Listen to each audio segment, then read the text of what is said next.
বন্ধুরা, আপনারা সবাই জানেন আগামী 10, 11, 12 নভেম্বর হচ্ছে সারা বাংলাদেশে জেলা উপজেলায় প্রতিবাদ। আর আসছে 13ই নভেম্বর হচ্ছে ঢাকা লকডাউন। বঙ্গশত্রু ইউনূসের দখলদার ইউনূসের হাত থেকে বাংলাদেশ রক্ষার্থে এটা হচ্ছে আমাদের প্রথম ধাপ। ঢাকা লকডাউন 13ই নভেম্বর।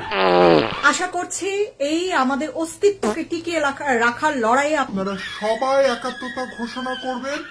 এটি কিন্তু শুধু কোনো রাজনৈতিক দলের কোনো না, এটা হচ্ছে আমাদের আপামোর জনতার, আমাদের মানচিত্র রক্ষার লড়াই, আমাদের অস্তিত্বের লড়াই। জয় বাংলা, জয় বঙ্গবন্ধু। সবাই 13 তারিখ ঢাকা লকডাউন সফল করবে। জয় বাংলা, জয় বঙ্গবন্ধু। এর প্যারিস পর্যন্ত দুর্গন্ধ চলে এসেছে। শালা গোসল তো দেই না, দাঁতও মাজে না, গিদ্ধর একটু পুরা কোনোটি খেলে এমনিতে লকডাউন হয়ে যাবে। দরজা জানলা বন্ধ করে রাখবি। ছবি আনেন, এডিটার সাহেব আবার আনেন। এই হ্যাগে সুচিস, হ্যাগে তো সুচিস না। শালা গোয়ার মধ্যে ভগন্ধর, মুখে পাইরিয়া, কুচকিত খাও জানি, মাথা তুকুন, চোখের পিছুটি, বগলেত ফোড়া, নাকের সর্দি, কানে পাকা। আগে নিজে ঠিক কর। 13 তারিখে এসে লকডাউন করবে ঢাকা শহরে। শখ কত! আসেন, কি করবি আমরা দেখি। বাংলাদেশে ইন্ডিয়ান লেসপেন্সার আর হাসিনা গুন্ডারা কিছু ঘটানোর চেষ্টা করবি। আমি কইব কিছু ক্ষতি মেনে নেন সবাই মিলে। ঘটনা ঘটা শুরু করলে ঠেকানোর চেষ্টা করবেন, গুন্ডাদের ধরার চেষ্টা করবেন। কিন্তু বহুত কিছু ঘটায় ফেলবে এই বইলে আতঙ্কগ্রস্ত হয়েন না। এইটারে আমাদের একটা ন্যাচারাল ডিজাস্টার হিসেবে দেখতে হবে। আওয়ামী লীগ যতদিন জিন্দা আছে ততদিন বাংলাদেশের জান কালা কালা করে দিবে। ওরা তো বাংলাদেশ রাষ্ট্রটাতে চায় না, তো চায় না বাংলাদেশ রাষ্ট্রটা ধারাক, বাংলাদেশের মানুষ শান্তিতে থাকুক, এটা তো চায় না। সেই জন্য ওরা যন্ত্রণা দেবেই, কিছু ক্ষয়দাতি হবে। এই তো যাই করুক, হয়তো আমাদের আর কিছু রক্ত দিতে হবে, কিছু পুরাইবে, কিছু সম্পদ ধ্বংস করবে, করুক। গাজার প্যালেস্টাইনের দেখছেন না, ওদের থেকে আমাদের শিক্ষা নিতে হবে। ওরা কেমনে টিকে আছে, এইভাবে আমাদের টিকে থাকতে হবে যতদিন ইন্ডিয়া আছে, হাসিনা আছে, আওয়ামী লীগ আছে, আর আওয়ামী লীগের গুন্ডারা আছে। তবে কাউরে যদি পান রাস্তায় আগুন লাগাইতেছে, বোমা পাঠাইতেছে, ধরতে পারলে কোনো মাপ নাই। কি করবেন বুঝেছেন তো? ট্যাঙ্গে রাখিবেন, একেবারে ট্যাঙ্গে রাখবেন। 10 বছরের মতো ঠান্ডা হয়ে যাবে। এই যে এইভাবে ধরবেন, এইটা দেখান ধরিচ্ছে না, কুত্তা লিগকে এইভাবে ধরবে। কিছু জায়গায় বোমা মারছে, আগুন লাগাইছে, যেগুলোকে ধরা হয়েছে না ছিঁড়ে দিছে জনগণ। এখন এটা রিকোয়েস্ট থাকলো ট্যাঙ্কে রাখবেন, রিকোয়েস্ট থাকলো দল যার যার লিগ পুন্দানো সবার। এবার আসেন আসল আলাপে আসি। নাইট কইছে এনসিপি ক্ষমতা আসবে 10 বছরের মধ্যে। এটা কি সম্ভব? সম্ভব, খুবই সম্ভব। কিন্তু হবে কিনা সেটা নির্ভর করবে এনসিপি তার রাজনৈতিক অবস্থান পরিচ্ছন্নভাবে বুঝতে পারতেছে কিনা তার উপরে। রাজনৈতিক দলগুলো তৈরি হয় যে রাজনৈতিক ধারা আছে সেটার উপরে ভিত্তি করে। বাংলাদেশে যে প্রধান রাজনৈতিক ধারা আছে, এটা যদি নদী বলি, এই নদীগুলো কিন্তু বিশাল, কিন্তু দুঃখজনক হচ্ছে এই নদীগুলো সবগুলোই শুকনা। মানে যে রাজনৈতিক ধারা যে নদীতে বইতে পারতো সেটা তারা বইতে পারতেছে না। মার্কেটিং এর ভাষায় এটা বলে পজিশনিং। কোন রাজনৈতিক দল তার পজিশনিং ঠিক করতে পারে নাই। মানে আপনাকে কিন্তু ধরে নিতে হবে আপনাকে সবাই ভোট দেবে না, কিন্তু আপনাকে জানতে হবে আপনি কার ভোট চান। আমাদের ভোটের সময় স্লোগান আছে না একটা, ভোট চাই ভোটারের, দোয়া চাই সকলের। এটা মারাত্মক ভুল স্লোগান। সব ভোটারের ভোট আমি চাই না, আমি সবার দোয়াও চাই না, আমি আমার কনস্টিটিউয়েন্সির ভোট চাই। আসেন ব্যাপারটা একটু বুঝাই বলি। রাজনীতিতে আপনি কার ভোট চান আর কার ভোট চান না সেটা ঠিক করতে হবে। আপনি কার ভোট চান সেটার উপরে ঠিক করবেন আপনার ভাষা, আপনার দাবি, আপনার ন্যারেটিভ, আপনার অর্গানাইজেশন, আপনার কর্মী বাহিনী, আপনার কর্মসূচি। ধরেন আমি আমার ভিডিও দিয়ে উদাহরণটা দিই, মানে কেউ কিছু মনে করেন না, আমার ভিডিও দিয়ে উদাহরণ দিতে আমার জন্য সুবিধা, আপনাদেরও বুঝতে সুবিধা হবে। আমার ভিডিও বাঙ্গু এলিটেরা দেখুক, এটা আমি চাই না। আমি চাই দেখলে তারা আমরা গ্যাল পারুক। তাই ওরা কি করলে আমার গেলেবে সেটা বেশি করে করি, বেশি বার করি। বিএনপির জামাই কোটার বুদ্ধিজীবী আছে না, সে লিখেছে আমার নাকি এলিটদের ভ্যালিডেশন চাই। এই জামাই কোটার বুদ্ধিজীবী আমার বাপের ধন কি সাপে গেছে যে আমি এলিট ভ্যালিডেশন চামু? মানে এলিটদের আছেটা কি, তোকে আছেটা কি? সংখ্যায় কম, তোরা ভীরু, তোরা কাপুরুষ, তোরা চোর ডাকাত, তোরা দুর্বৃত্ত, তোরা করিস লুটপাট দেশের সম্পদ, তোরা কিপটা, পকেট থেকে টাকা বেরোয় না, আমি কোন আক্কেলে এই এলিট শ্রোতাদের ভ্যালিডেশন জামু? আমি চাই ওরা আমার ভিডিও না দেখুক। আমার ব্যক্তিগত একাডেমিক বা পেশাগত জীবনে আমি যেটি যাবার পারছি, যেটি কম বেশি যেটি যাবার পারি, এটা বাংলা এলিটদের মধ্যে আপনি হাতে গোনা কয়টারে পাইবেন আমার ধারে কাছে আসতে পারবে। কিন্তু তাও আমি ওই দলে যাবো না বাংলা এলিটদের। আমি চাই আমার ভিডিও দেখুক গার্মেন্টস শ্রমিক, সিএনজি চালক, রিক্সাওয়ালা, কাজের বুয়া, বস্তিবাসী, সাধারণ সৈনিক, রাজমিস্ত্রি, বাস শ্রমিক। আমি চাই না আমার ভিডিও দেখুক মতিউর রহমান, মাহফুজা নাম, ছায়ানটি। আমি বরং উতলা হব যদি একজন দরিদ্র মানুষ আমার ভিডিও না দেখে, মাদ্রাসা ছাত্র যদি আমার ভিডিও না দেখে, জামাই কটার বুদ্ধিজীবী না দেখুক আমার ভিডিও। আমি সেটাই চাই। আবার ধরেন এই যে আসিফ নজরুলের পোশাক উত্তা আছে না, এই যে এটা ওই আমার ভিডিও দেখুক। আবার এটার চেনার দরকার নাই, এগুলো কুত্তা প্রচুর আছে। যাই হোক, এখন সব মাদ্রাসা ছাত্রই কি আমার দর্শক হোক, দরিদ্র মানুষ আমার দর্শক হোক, সেটা আমি চাই না। আমি সবাইটা দেখাইতে চাই না। হাসিনারে যারা কওমি জননী উপাধি দিছিল তারা আমার কনস্টিটিউয়েন্সি না। এদের মধ্যে যারা ভারতীয় আগ্রাসনবাদ বিরোধী, সিভিল মিলিটারি ব্যুরোক্রেসির বিরোধী, তারা আমার কনস্টিটিউয়েন্সি। তা আসেন, বাংলাদেশে আসলে কয়টা দল হইতে পারে?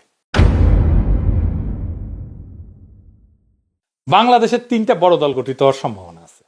কইতে পারেন বিএনপি জামাত তো 2টা বড় দল, হ্যাঁ ঠিক আছে, কিন্তু কোন দলই আসলে তার রাজনৈতিক পজিশনটা ঠিক করতে পারেনি। এবং রাজনৈতিক পজিশনিং যে ঠিক করতে হবে এই ধারণা আছে কিনা এটা কে জানে, আল্লাহ জানে। বিএনপি যে ডিজাস্টার করিচ্ছে, তারা আওয়ামী লীগ হয়ে যাইতে চাইতেছে। মির্জা ফখরুল আওয়ামী লীগারদের বলতেছে নৌকার পাশে ধানের শীষ আছে, আপনারা কেউ হতাশ হবেন না, ধানের শীষ আপনাদের পাশে আছে। ধানের শীষ আর নৌকা এইটা ছিল আমাদের, তাই না? নৌকাটা আলাদা নাই। নৌকার যে কান্ডারি, যে মূল মাঝি, ও নৌকার সবগুলোকে ফেলে দিয়ে পাড়ায় চলে গেছে,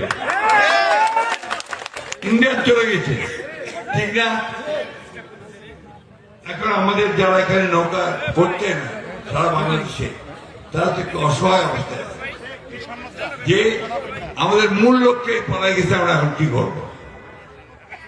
তো সেই জায়গায় আমি আপনাদেরকে এইটুকু আশ্বাস দিতে পারি যে আপনাকে হতাশ হবেন না, ধানের শীষ আপনাদের পাশে আছে, আমরা আপনাদের পাশে আছি।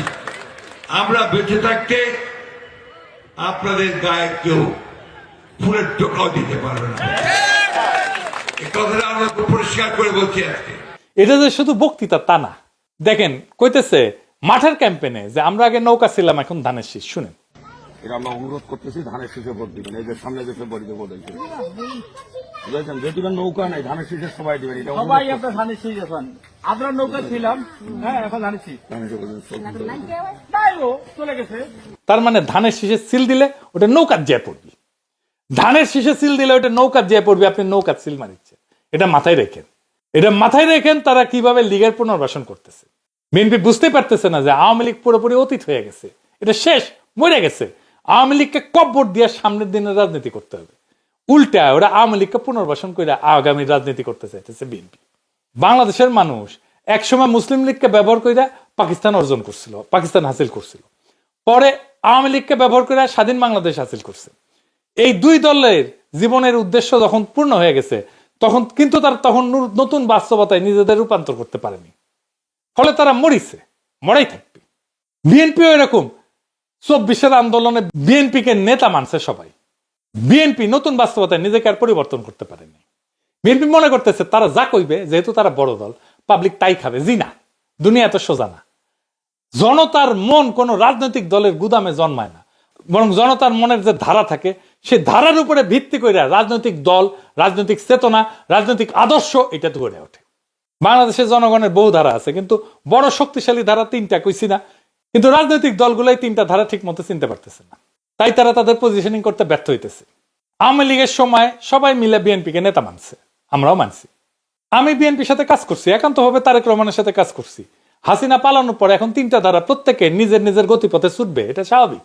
কিন্তু বিএনপি যেহেতু বুঝতে পারতেছে না কোন দিকে যাইতে হবে, কারণ তাদের সাথে যারা কাজ করতো তারা তো সবাই আর তার সাথে নাই। বিএনপির তো বোঝাপড়া ছিল না, সেজন্য ওরা আওয়ামী লীগ পুনর্বাসনে ব্যস্ত হয়ে পড়ছে। মনে করতেছে আওয়ামী লীগের ভোট আমরা নিব, আগের ভোট তো আছেই, আওয়ামী লীগের ভোট নিতে গেলে আগের ভোট থাকবে না। আমার ধারণা বিএনপি এই ইলেকশনে হাইরা নষ্ট হয়ে যাবে। ভোটে হারলে আর কে বিএনপি করবে? এই জায়গায় জাতীয়তাবাদী আর একটা দল দাঁড়াবে জিয়ার আদর্শ নিয়ে। তাহলে এই 3টা ধারা কেমনে কিভাবে চিনবেন এবং কোন দল কোন পজিশনে স্থির করবে সেটা নিয়ে একটু আলোচনা করি।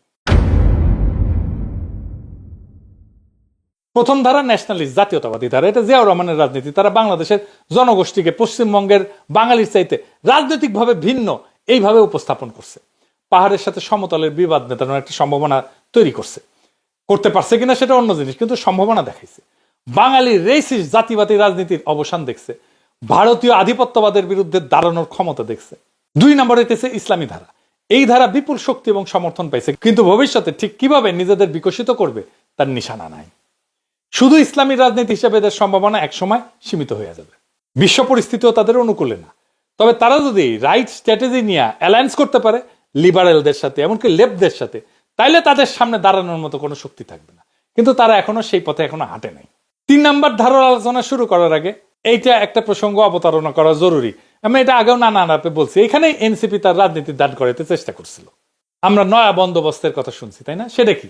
এটা একটু বুঝে দেখি। নয়া বন্দোবস্ত আমরা 2 ভাবে বুঝে দেখবো। প্রথম হচ্ছে যে আমাদের এখানে একটা পার্মানেন্ট সেটেলমেন্ট ছিল 1793 সালে, জমিদারি প্রথা। জমিদারি কিনে নিত ব্রিটিশদের কাছ থেকে, প্রজাদের জমি কেড়ে জমিদারি কায়েম করতো এবং প্রজারা খাজনা দিয়া ওই জমিতে ফসল ফলাইতো। এইটাই এখনো টিকে আছে। আমরা রাষ্ট্র বানাইছি, কিন্তু ওই জমিদারি প্রথাই এখনো টিকে আছে। এখনকার সরকারি কর্মচারী, পুলিশ, মিলিটারি, আদালত, রাজনৈতিক নেতা, এরা সবাই সেই জমিদারের ছায়া। তারা দেশটাকে একটা জমিদারি মনে করে, তালুকদারি মনে করে। ছাড় না বললে সেইটা যায় না সরকারি কর্মচারীরা। ওই জমিদারি প্রথার মানসিকতা, তাদের কাছে জনগণ গোলাম, তারা মালিক। আর রাজনীতি মানে কি? রাজনীতি মানে হইতেছে এই যে সিস্টেম, এই যে তালুকদারি, এই তালুকদারিতে কে কতটুকু এই প্রতিষ্ঠানগুলোর সুবিধা নিয়ে জনগণকে একটু স্বস্তি দিতে পারে। যেমন ধরেন, এখানে রাজনীতিবিদ হইতে হইলে একজন গডফাদার হইতে হবে, মানে আপনার মাস্তান থাকতে হবে, আপনার থানায় গিয়ে ছাড়াই আনতে পারতে হবে, আদালতে জামিন না হইতে পারতে হবে, মানুষকে সাহায্য করতে পারতে হবে, ছিনতাইকারী ছিনতাই করবে নিয়ম মাইনা, রাস্তায় বখরা উঠবে নিয়ম মাইনা, এটা রাজনীতি ঠিক করবে। ঘুষের একটা রেট থাকবে, ঘুষ নিবে, কাজ করে দিবে। এদেরকে নামে পাবলিক সার্ভেন্ট বলা হয়। এরাই দেশের প্রকৃত মালিক। এটাই হইতেছে বন্দোবস্ত, যার মাধ্যমে সমাজ আর রাষ্ট্রে একটা স্থিতিশীলতা থাকে। হাসিনা পড়ার পরে স্থিতিশীলতা নষ্ট হয়ে গেছে। আমরা এবার আরেকটা দিক থেকে এই বন্দোবস্ত বিষয়টা বুঝে দেখি একাডেমিক্যালি। এটা কিন্তু একটা একাডেমিক টার্মও বটে। এইটা একটা পলিটিক্যাল এবং ইকোনমিক থিওরিও বটে। এই বন্দোবস্ত তত্ত্বের আবিষ্কর্তা হইতেছেন আমাদের ভাই ব্রাদার মুস্তাক খান, সোয়াস ইউনিভার্সিটি প্রফেসর ইকোনমিক্স। উনি এটাকে বলছেন পলিটিক্যাল সেটেলমেন্ট থিওরি। আসলে রাষ্ট্র, রাজনীতি এবং উন্নয়নের সম্পর্ক বোঝার জন্য এটা একটা নতুন দৃষ্টিকোণ উনি উপহার দিচ্ছেন পৃথিবীকে। এখানে বন্দোবস্ত বলতে তিনি বুঝাইতে চাইছেন এমন একটা বাস্তব ক্ষমতার সমঝোতা, যার উপরে নির্ভর কইরা একটা রাষ্ট্র টিকে থাকে, স্থিতিশীল হয় এবং উন্নয়ন হয় বা সর্বনাশ ঘটে ওই রাষ্ট্রের। বন্দোবস্ত শব্দটা আমরা সাধারণত প্রশাসনিক অর্থে ব্যবহার করি, যেমন জমিন বন্দোবস্ত, চুক্তির বন্দোবস্ত ইত্যাদি। কিন্তু মুস্তাক খান এটাকে ব্যবহার করছেন রাজনৈতিক অর্থে। তার মতে একটা দেশের রাজনীতি এবং উন্নয়ন নির্ভর করে কে কতটা ক্ষমতা রাখে, সেই ক্ষমতাধারীদের মধ্যে কেমন সম্পর্ক, এবং সেই ক্ষমতার ভারসাম্য বজায় রাখার জন্য কিভাবে রাষ্ট্রের সম্পদ, সুবিধা এবং সুযোগ ভাগাভাগি হয় তার উপরে। উনি বলেন রাষ্ট্রে যারা বাস্তব ক্ষমতা রাখে, রাজনৈতিক দল, সামরিক বাহিনী, আমলাতন্ত্র, বড় ব্যবসায়ী, শ্রমিক ইউনিয়ন, ধর্মীয় গোষ্ঠী, এরা প্রত্যেকেই রাষ্ট্রীয় সম্পদের একটা ভাগ পেতেছে। এটাই হইতেছে তাদের সুবিধা। এই সুবিধা বিভিন্ন গোষ্ঠীর মধ্যে এমন ভাবে বন্টন করা হয় যাতে কেউ বিদ্রোহ না করে, এবং তাহলেই রাষ্ট্রের স্থিতিশীলতা বজায় থাকে।